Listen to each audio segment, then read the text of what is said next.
ndodh që stresi për shkak ngatrohet shpesh herë me çrregullimin e ankthit të përgjithësuar dhe ndodh që shpesh herë njerëzit zvendçojnë këtë të fundit me gjendje depresive. Megjithatë, stresi fillon edhe bëhet shqetësues që duhet të na tërheqë vëmendjen në pikën kur bëhet pengesë që ne të kemi një rutinë normale apo gjendja që na streson është kaq intensive sa na pengon të shkojmë në punë, sa na pengon të fokusohemi në detyrat e vogla të përditshmërisë. Nuk jemi të vëmendshme ndaj ndryshimeve që ndodhin tek njerëz të rëndësishëm se jemi shumë të fokusuar tek ai hall që neve na shqetëson dhe në përditshmëri e quajmë stres sepse i referohet stresorëve konkret.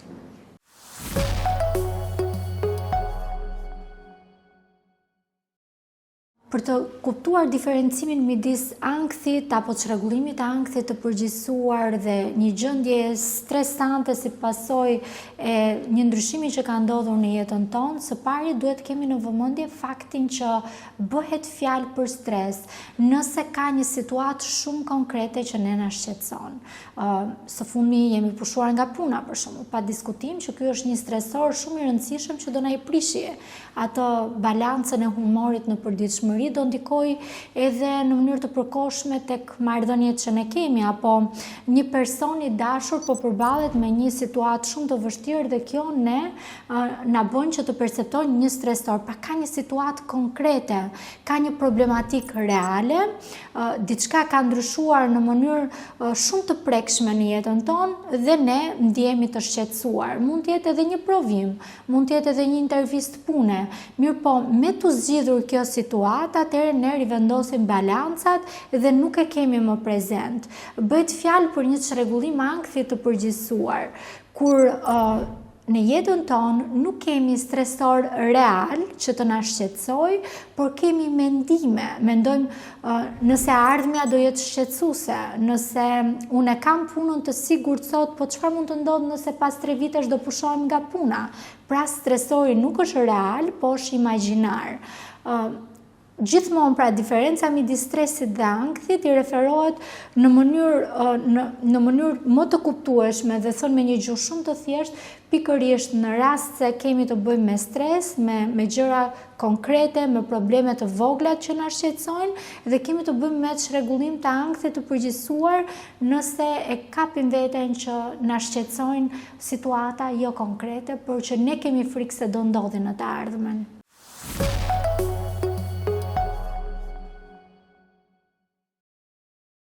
Ne të gjithë jemi persona që gjatë një dite të zakonshme apo një fashe 24 orëshe jetojmë dhe bashkëjetojmë me stresor të zakonshëm. Është trafiku që na shqetëson, janë zhurmat diku, një muzikë e lartë që nuk na lë të përqendrohemi nëse do duhet të studiojmë për një provim. Mirë po këto janë gjendje shumë normale që nuk impaktojnë apo nuk ndikojnë për të frenuar rutinën tonë, të na pengojnë që ne të funksionojmë si profesionistë, si prindër, ta kemi të vështirë për të çuar në punë. Le të themi që disbalancat e humorit nga këta stresor të vegjël nuk janë kaq të rëndësishëm sa të impaktojnë mirëqenien tonë emocionale. Flasim pasaj për situata më serioze, kur të gjitha këto që ne prekëm janë stresor real dhe kanë të bëjnë me momentin këtu dhe tani. Diçka që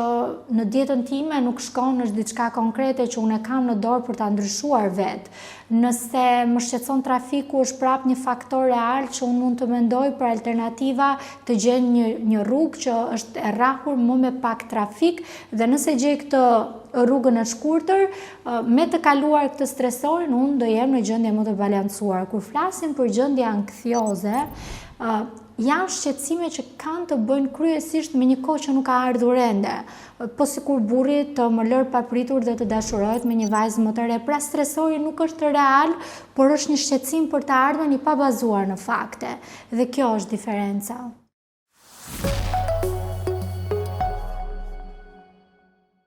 Nuk ka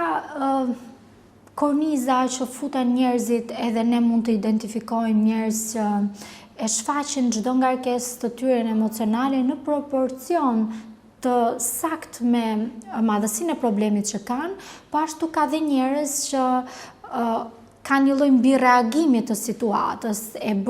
përjetojnë në mënyrë më dramatike nga ç'është real një problem i caktuar, ashtu sikurse ka dhe njerëz që shqetësohen për një të ardhmen që nuk ka ardhur ende, dhe ky lloj shqetësimi është në proporcion shumë të zhdrejtë me problemin që nuk është real. Kështu që në këtë kuptim ka edhe njerëz që të janë shumë të ngarkuar emocionalisht dhe të përjetojnë ndoshta edhe atë gjendjen që quhet çrregullimi i humorit depresiv ose depresioni i qeshur. Ne kemi dëgjuar edhe për raste fatale të njerëzve që kanë bërë video në TikTok apo në rrjetet sociale duke kërcyer, duke kënduar dhe mbas 24 apo 48 orësh kanë kryer akte fatale të vetvrasjes. Kështu që ka njerëz që dinë të kamuflojnë, ka një lloj maske sociale që i ndihmon të mirë funksionojnë dhe kjo jo domosdoshmërisht tregon që kemi përballë një njeri të fortë apo një njeri rezilient. Ashtu sikurse ka njerëz që janë shumë të ndjeshëm, e nxjerrin, e përpunojnë, kërkojnë ndihmë, e shfaqin në të gjitha ngjyrat gjendjen e tyre emocionale, pra kur janë të lumtur, kur janë të trisht, por janë shumë rezilient, sepse duke i pranuar me shumë sinqeritet ndjesitë tona dhe gjërat që na shqetësojnë, duke i dhënë leje vetes për të jetuar edhe për të vuajtur ndonjëherë, ne çrohemi. Prandaj dhe personat që qajnë shpesh janë persona që quhen të sinqert, të drejt, por edhe të fort. Ndryshe nga çfarë na është mësuar gabim që personat që nuk shfaqen dobësi, nuk shfaqen emocione, janë të fortë. Jo, këta persona janë më të brisht dhe kanë tendencën që ta kenë më të vështirë të kërkojnë ndihmë kur ndihen vërtet keq. Dhe nëse ne nuk kërkojmë ndihmë kur ndihemi vërtet keq, e kemi të vështirë ta nxjerrim ndonjëherë vetëm veten nga situata të vështira. Pak më herët përmende faktin që një njeri i cili është duke kaluar një periudhë anksiose, e ka të vështirë të bëjë aktivitete të vogla të ditës, pra të ketë një mirë funksionim të së përditshmes. Cilat mund të jenë këto keq funksionime, po t'i quanim kështu, pra çfarë pengesash? Së pari ka të bëjë nga lloji i çrregullimit të ankthit që ka, a është një ankthi përgjithësuar, a është një agorafobi, a është një ankth social që i referohet vetëm vështirësive për të folur në publik, dhe të gjitha këto që unë përmenda, secila ka specifikat e tyre që na ndalon në mirë funksionim. Po nëse flasim për ankthin e përgjithësuar, janë kryesisht personat që në çdo situatë ju shkon mendja tek më e keqja e mundshme. Nëse nuk janë në një moment të caktuar me personin e tyre të zemrës, apo me vajzën, apo djalin e tyre, dhe si prindër i bien telefonit, nëse nga ana tjetër dikush nuk e kap me njerë zilen e telefonit, një person me ankth të përgjithësuar nuk do mendoj që ndoshta nuk e dëgjon, apo nuk mund të përgjigjet në këtë moment, po mund të thoj diçka i ka ndodhur, ka pasur një aksident, ka vajtur në spital, dhe duke menduar kaq shumë skenar negativ dhe duke i besuar këta skenar, si të vërtet fillon të kesh rrahje të shpeshta të zemrës, ngushtim në stomak, marramendje, ndonjëherë japin edhe gjendje të fikti nëse situata anktioze është shumë intensive. Nga ana tjetër krijon shpeshherë edhe pagjumësi, ose personave ju del gjumi natën dhe kapin veten që po mendojnë diçka të keqe që mund t'ju ndodhi të nesërmen apo javën që vjen, dhe e kalojnë gjithë pjesën tjetër të natës zgjuar duke menduar për skenarët imagjinar që s'kan për të ndodhur kurrë. Një këshill kam unë për gjithë personat që vuajnë nga ankthi përgjithësuar, apo t'i kujtojnë vetes se mbi të gjitha skenarët e tyre ankthios janë të vërtetuar shkencërisht se në 90% të rasteve nuk ndodhin kurrë. Kujtojani këtë vetes kur e kapni që jeni duke menduar në mënyrë shumë negative për gjitha situatat. Nga ana tjetër, dua edhe të cek një element të rëndësishëm. Personat ankthios kanë një tendencë, sidomos ata që kanë ndjesinë e braktisjes në fëmijëri, nuk janë djerë të sigurt, nuk i është ofruar ngrohtësia emocionale për shkak të problematikave të formave të ndryshme që mund të ketë patur në familje. Ky fëmijë rritur në kushte jo optimale emocionale mund të zhvillojë edhe ndjenjen e braktisjes gjatë gjithë jetës së tij apo të saj, do ketë frikën se partnerja apo partnerja do ta braktisë. Dhe këtu aktivizohen skenarët e ankthit në këtë tillë formë, e di që nuk më do më, diçka ka ndryshuar, e di që nuk po më përgjigjet, ja nuk po më takon, dhe duke patur një sjellje kaq të lartë mosbesuese, pa kuptuar këta individe lodhin edhe partnerin, dhe në rastin më të keq ndodh që përmbushin atë që quhet përmbushja e profecisë vetjake. Marrëdhënia hyn në krizë për shkak të akuzave, për shkak të mosbesimit, lodhet kaq shumë në nivel emocional sa në fund ky person i ankthioz i thot vetes që kisha të drejtë edhe ky partner apo kjo partnere më braktisi.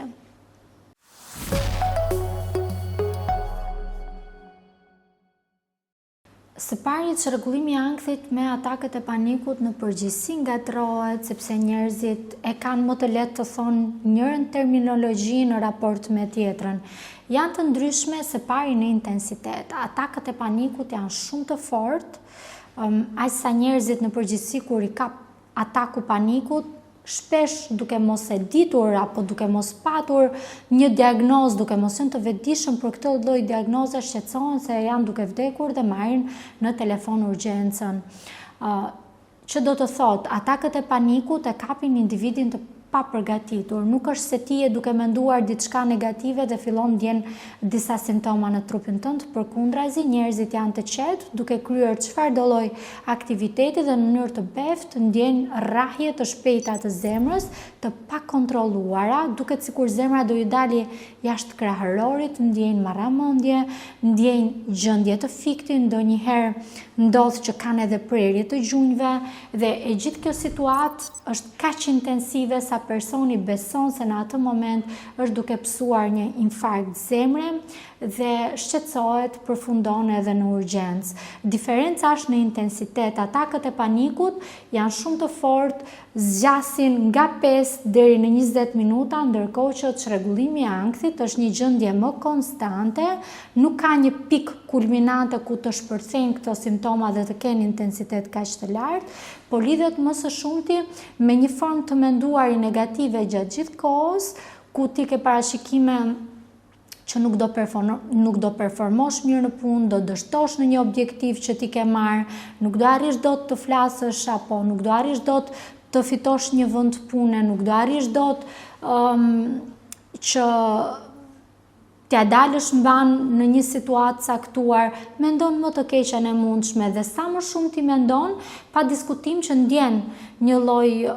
ngushtimi në stomak, ndjen ndonjëherë edhe mpirje të duarve apo djersitje, rrahje të shpeshta të zemrës, po janë më pak intensive në raport me ataket e panikut, dhe personat që vuajnë nga çrregullimi i ankthit të përgjithësuar nuk kanë frikën se janë duke vdekur në atë moment. Pra, ataket e panikut janë kaq të fortë sa personat që i vuajnë përballen me vështirësi, së pari ka nevojë për psikoedukim dhe të fitojnë atë qetësinë që nga një atak paniku askush nuk vdes. Në momentin që personat që vuajnë nga ataket e panikut e marrin këtë njohuri që askush nuk vdes nga ataket e panikut, fillojnë të ndërmarrin dhe hapa konkret për t'i mirë menaxhuar ato. Çfarë mund të bëjmë në rast se jemi duke përjetuar së pari të kurtojmë vetes se ataket e panikut kanë ciklin e tyre, është një lloj krize që ka një pik fillimi, një pik kulminante dhe pasaj kurba do të vjerë edhe do qetësohet. Së dyti është shumë e rëndësishme nëse kemi ujë të ftohtë aty, një këshill që jepni shpesh gjyshet tona, të shpërlajnë fytyrën me ujë të ftohtë apo të marrin kuba akulli, t'i mbajmë në duar, të fërkojmë qafën me kubat e akullit dhe t'i shtrëngojmë fort në duar deri në momentin që mpirja e akullit do japi një sinjal sistemit nervor për të qetësuar të gjithë punën që ka nisur në mënyrë të përshpejtuar, dhe rrahjet e zemrës do fillojnë të ulen, frymarrja do fillojë të ngadalësohet dhe personi do jetë në kontakt me veten këtu dhe tani. Është shumë e këshillueshme që pa ashtu të përdoret teknika e frymëmarrjes, ku personi merr frymë me hund 4 sekonda, e mban frymën pa e nxjerr për 4 sekonda të tjera dhe gradualisht e nxjerr me gojë për 6 sekonda. Në mënyrë imagjinare duhet mendoni që teksa merrni frymë, jeni duke nuhatur një lule që ka një aromë shumë të shijshme, frymarrja të jetë e thellë, ta mbani brenda tek pjesa e diafragmës për 4 sekonda dhe për 6 sekonda të shfryni me gojë sikur jeni duke i fryrë një qiriri. Duke përsëritur këtë lloj ushtrimi 7 herë, 8 herë, 10 herë, në momentin që jeni duke ndjerë atak paniku, apo dhe një gjendje anktioze që po bëhet intensive, ju do ndjeni të sigurt dhe do jepni mundësinë vetes për të ribalancuar punën e sistemit nervor. A ka trupi një lloj gjuhe të heshtur që mund të na tregojë ne simptomat apo mund të na paralajmërojnë për një ankth të mbledhur, për një ankth që ka kohë që është aty, por që mbase ne nuk duam ta pranojmë? Trupi është ai kulti i shenjtë që tregon për të gjitha dhimbjet tona dhe në çdo moment aktivizon disa sinjal për të thënë shiko se tani ka ardhur koha që ti mos ta shmangësh më këtë dhimbje, po t'i japësh kujdesin që meriton. Është me anë të trupit që ne shohim se si përkthehet dhimbja në simptoma dhe kur një simptom shfaqet, njeriu duhet të ndihet i bekuar sepse diçka në trupin e tij apo të saj po i thot merr pak kohë për veten tani dhe kërkon ndihmë që ti mos ta neglizhosh më veten dhe të arrish aty ku e ke të vështirë ta nxjerrësh veten nga një tunel i errët. Unë e them gjithmonë që simptomat, qofshin këto të shfaqura përmes çrregullimit të ankthit, qofshin këto me anë të atakëve të panikut, janë një bekim i vërtet, sepse këta njerëz e kanë trupin e tyre kaq sensitiv, kaq të ndjeshëm sa është si një këmban alarmi që ne na bie në telefon dhe na thot tani është ora që ti të zgjohesh, të fillosh ditën tënde. Këto këmbana alarmi që aktivizon trupi jon janë si një kujtesë për të thënë pritse, shumë dhimbje je duke mbajtur në mënyrë të pamerituar vetëm, po përpiqesh ta menaxhosh në mënyrë të heshtur, po unë tani kam nevojë që të marrësh kohën tënde dhe ti të kujdesesh. Kështu që po, trupi është pjesa jonë më e mirë për të njohur të gjitha ato dhimbje që ne i kemi shtypur ndonjëherë dhe për vite të tëra. Ka dhimbje që ne i mbartim nga fëmijëria, i kyçim aty në një syndyk edhe shpërthejnë, manifestohen në moshën e mesme apo në rininë e vonë me anë të simptomave të ankthit, atakëve të panikut apo simptoma të tjera psikosomatike.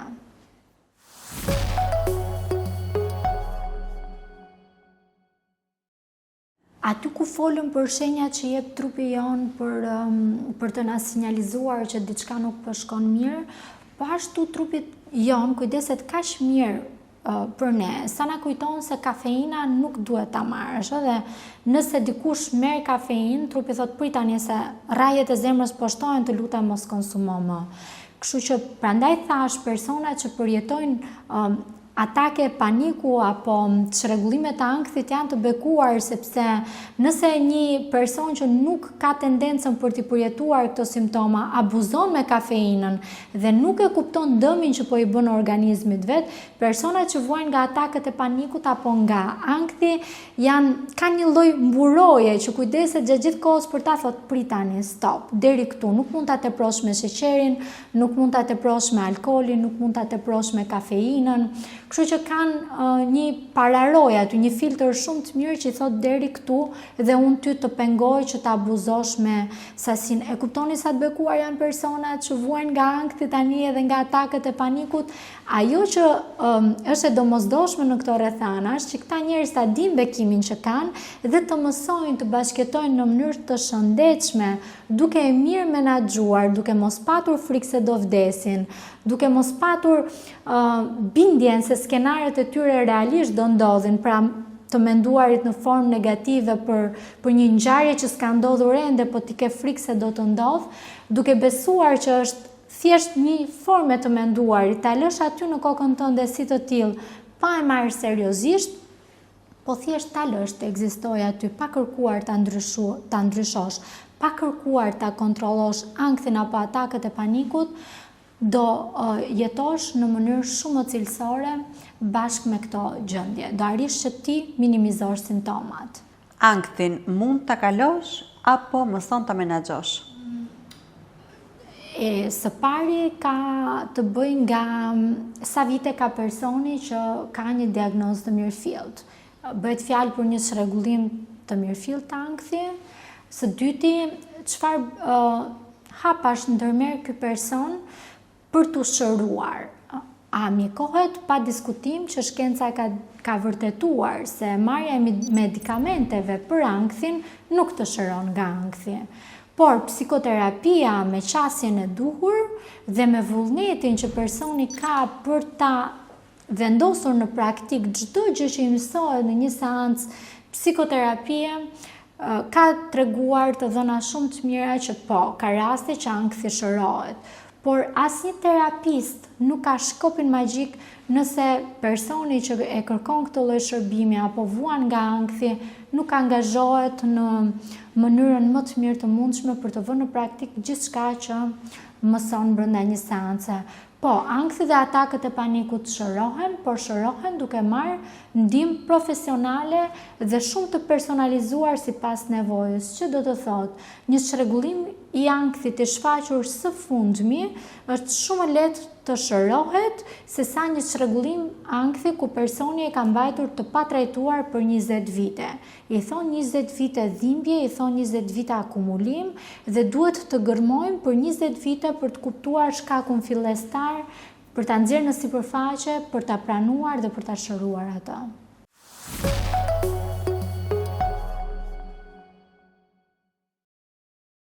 Njerëzit që kanë një gjatësi kaq të theksuar të bashkëjetesës me ankthin, kaq të shtrirë në kohë, kanë tendencën që të vuajnë edhe nga psikopatologji të tjera. Për fat të keq, një ankth i patrajtuar për 20 vite krijon terrenin më të mirë të mundshëm që të shfaqet dhe të bashkëekzistojë me çrregullimin e ankthit apo atakët e panikut dhe një çrregullim i humorit depresiv. Dhe aty ku nuk kemi mjekuar ankthin për 20 vite, pacienti vjen edhe të tregon për simptomat e ankthit, por në fakt i është mbivendosur dhe çrregullimi i humorit depresiv. Prandaj është shumë e rëndësishme që kur kuptojmë se ky nivel ankthi po na pengon të studiojmë apo po na pengon që të performojmë detyrat e përditshme në punën tonë, po na pengon që të funksionojmë si grua, si nën, si bashkëshorte, si shoqe, si kolege, atëherë ky është kampana e parë e alarmit që personi duhet të kërkojë ndihmë të specializuar, sepse i ka ndërprer rutinën, mënyrën se si ne funksionojmë. Nga ana tjetër, kur flasim për një ankth të patrajtuar për një kohë të gjatë, nuk duhet harrojmë se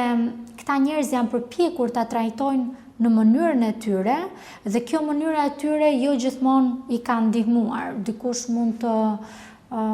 praktikoj çajra të caktuara para se të flejë gjumë, dikush mund të ketë rregulluar dietën, dikush mund të kërkoj këshilla lart edhe poshtë dhe nuk ja ka dalë mban. Nga ana tjetër, unë vëre se personat e ngatrojnë shpesh herë konceptin e disa gjendjeve të shëndetit mendor ose themi vuaj nga ankthi se është më lehtë në nivel social për të pranuar kjo lloj diagnoze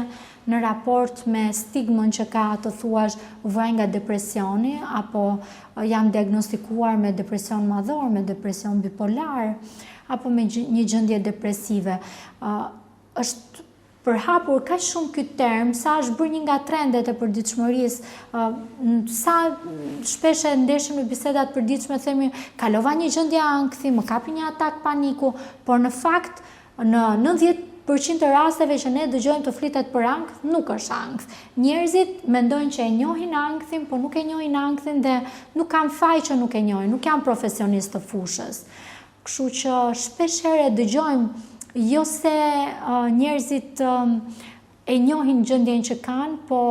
i është rrahur aq shumë veshi sa mendojnë që nuk ka më tabu të vuash nga ankthi, kështu që kur ndihem keq shpirtërisht dhe takoj një mik apo një mikesh dhe i them jam me ankth, po përballem me ankthin këtë kohë, do ndihem e pranuar apo i pranuar nga tjetri. Prandaj mendoj që është përhapur shumë si term.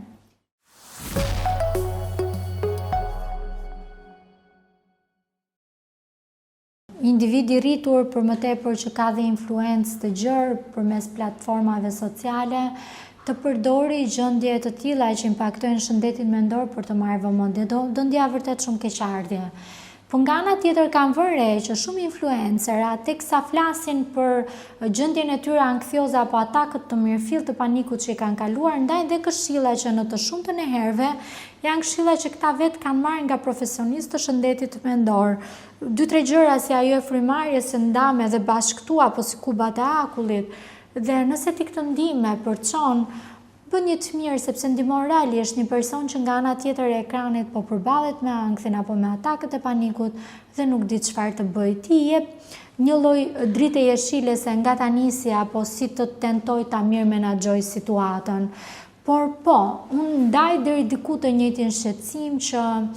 ne kemi filluar të keq etiketojmë gjendje të caktuara që janë edhe shumë serioze të shëndetit mendor, duke i minimizuar dhe duke thënë që vuajnë nga ankthi apo vuajnë nga atakët e panikut. Dua që shumë njerëz të jenë të ndershëm dhe të kujdesshëm me veten e tyre në radhë të parë.